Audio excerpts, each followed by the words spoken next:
to moderate a forum with foundation leaders at the Kresge headquarters in Troy. Participating were leaders from the Kresge Foundation, the Knight Foundation, the Ford Foundation, the Hudson Weber Foundation, institutions that are at the front row seat when it comes to the revival efforts in Detroit. But the question is, what they're doing, is it effective? Is it enough? And we explored those questions. And yesterday I was happy though that throughout the almost hour exchange with those foundation leaders, I steered the conversation towards poverty and economic inequality. That in fact we were sitting in the offices of Troy, of Kresge headquarters in Troy, talking about a city that is America's largest poverty city. I bet you made them nervous, Bankerlay, because I'm sure that they had some administrative type that tried to program you for what to ask, his leadership. And when you went down that road of wealth inequality and poverty, I'll bet you made some of them nervous, and certainly the staff, because, some issues, they would rather just hopscotch, skip, ass, and that's too bad. But what was the response? The response from the foundation leaders. I think what I liked about the conversation yesterday, Sam, was they were not giving me press release answers. Mm-hmm. And you know what I mean by press release answers, already scripted answers, right. And this is what we do, and this and that. This is what I was getting genuine reactions from them. All of them on that panel conceded that in fact we do have problems. The poverty is the biggest problem. They all conceded. Mm-hmm. on that panel, and you normally don't hear foundation leaders concede like that. Maybe because one, it depends on who's moderating. That's not the question that's put to them. Right. Maybe the question is, what kind of coffee did you drink this morning? What cheesecake were you eating? You know what I mean? Oh, that was great that you did this with the mayor. But I mean, look, I appreciated the fact that I was invited to moderate this. It was sponsored by Kresge as well as the Society for Professional Journalists. But I felt like we need to have a real dialogue. And about economic inequality, because this is the greatest question facing Detroit's comeback, whether we like it or not. And I've been around quite some time, and what gets me is that some individuals are just happy to be at the table. Yeah. And they just mouth platitudes. They would be patting these leaders of foundations on the back, telling them what a great job you've done. But what you seem to have done to me is say we have a challenge before us, right, and nothing's being done. What are you going to do about it? Well, and the other thing too, Sam, and I brought this in the conversation to say that I feel like people around the nation are watching. And I was asking them the question in terms of, okay, what kinds of reactions are you getting from other foundation leaders around the world about Detroit? You are in Detroit, you are saying, this is one of the best stories being written, the renaissance of the city. But yeah, the renaissance of the city is taking place in a city that the census report says the poverty is 35.7%, the largest for any major metropolis in the nation, where only second to Cleveland comes second, which is a few hours away. I said, what are you hearing from other leaders around the nation? And I premised it with my conversation with the president of the Rockefeller Foundation last year. Mm-hmm. When we had lunch, and of course, was I surprised? Yes, I was surprised that I got an email. Because what would the Rockefeller Foundation be of interest here with Detroit? They don't have an operation here in the city, but they said, okay, we're interested in talking to you. We've been reading about your problems on poverty, economic inequality. We want to get your take. And it was very interesting, of course, my candid take about poverty, but that was an indication that it's not only Rockefeller, but there are other institutions around the nation who are paying attention to what is taking place. This renaissance. Do we have a real renaissance, or do we have a renaissance where only a few, or only perhaps a considerable number of people are coming back, but the rest of the people are not coming back? And I think that is the way we need to approach this question of the revival. It's a delicate question, but we can't act as if Detroit is in a heaven, that Detroit is in paradise, and that in fact we should be grateful. Thankfully, keep quiet. Don't talk about that. Don't write about it. Sam, keep quiet. You're complaining too much. I don't think that's where we need to be. I think more questions need to be asked about where this city is and where it is headed. It is a tale of two cities. And to deny that is to live in planet Jupiter. But what gets me is that individuals who are protecting those who have benefited from wealth inequality, the ultimate protection is to deal with the underclass that, should they rise up, threaten the very wealth of those who benefited from wealth inequality. Those who have benefited from wealth inequality actually have a vested interest in addressing the issue of poverty, because when the contradictions between the haves and the have-not resolve themselves, when those contradictions resolve themselves, it is not going to be in the favor of the beneficiaries of wealth inequality. No question. And that is what You hear me? No, that is what the challenge. That's what we are facing, Sam. And I think there has to be a holistic conversation. Yeah. And the other thing that one of the reasons why I liked last night's conversation at the Kresge headquarters, because I feel like, when people talk about poverty and economic inequality, we should not speak about it in terms of, as if we're doing a favor to certain folks who are crying for help. Yeah. Or we just, keep quiet now. We just had the poverty session. You should be good with that. And toss them a bone. Yeah, we just had a few people talk about it. You should be okay with that.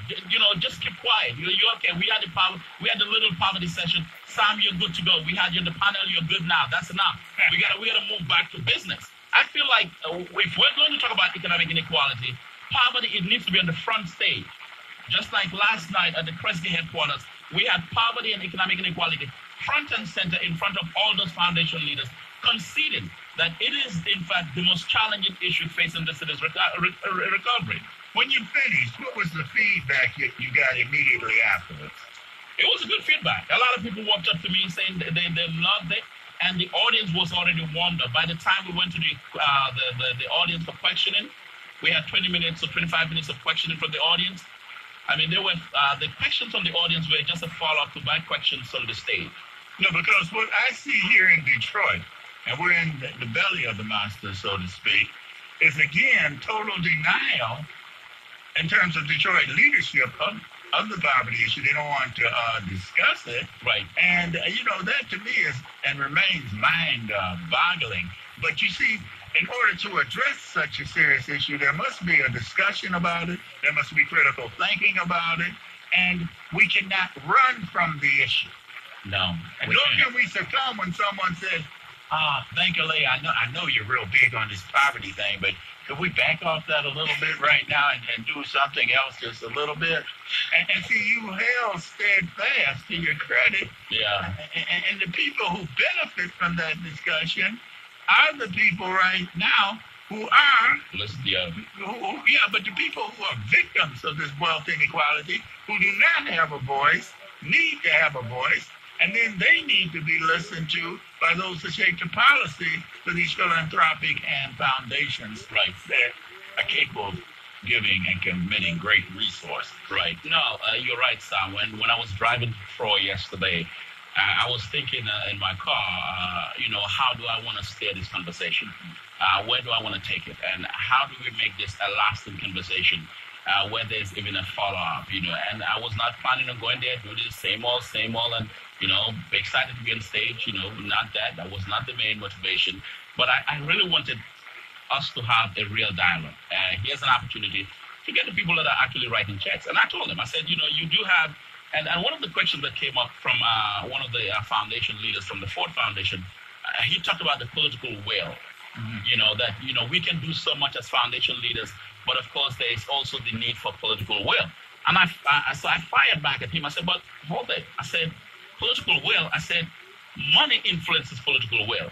Money shapes political will. Right. I said, so in the structure that we are, the political economic structure that we have, money does have an influence over political will. Whoever writes a check normally gets the song that they want sung to them. I said, so if you're writing the check, I said, I don't see too many politicians that will say no to what a foundation leader wants to see happen. So if you're in a meeting with the mayor, if you're in a meeting with whoever it is, and you say, look, poverty is real. We got to do something. And we want to help you. What can we do to make you succeed? You become, in that boardroom, a voice for poverty. Politicians are not going to kick back and say, no, we can't push that, because they know you have the pulse strings. And I said to, one of the folks last night, I said, look, they're not going to say no, because you have the choice to walk away and go to another city. Yeah, that's right. And they don't want that. Yeah, they want those resources in their city. Yeah, so the question is, how do we create that nexus where foundation leaders are saying, okay, we're willing to move beyond just, our paper description of what we do, but able to push that political will, influence that political will on social equity. And in academic institutions, there's a political will too to manifest itself in terms of how in terms of how university resources are allocated. I find it very significant that on the cover of her book, Judith Rodin, right. The University and Urban Revival, the subheading is very profound. It says simply, out of the ivory tower and into the street. How many academicians want to go into the street? The president of Wayne State told us that just because we're in this city doesn't mean we have to mirror the inner city. Into the streets. He would run from that sounds like he needs to read this. Well, I said we should send him a copy. I've got $5 or $6 on one copy, maybe 10. I don't know. I have a quote from Adam Smith, but I'm coming. We're coming to that. Let's take some calls. Yeah. The Economist? Wealth of Nations. Yeah, I think The Economist. Exactly. So I wrote a column. I write columns for The Guardian. So I wrote a column. My first column in The Guardian, I opened up with Adam Smith. I'll come to that. But let's take some calls, Sam. A lot of people want to join this conversation. Institutional support for Detroit. Sam Riddle, political analyst and political director for the Michigan Chapter National Action Network. We are also here live on social media. We are seeing your comments are coming in. Tony Martley is watching with us. Several people, Son Clark, and you name it. Let's go to Mike. Mike, I know you have been waiting. Question or comment? I have a question for you, Bankalay. Thanks for taking my call to you and Sam.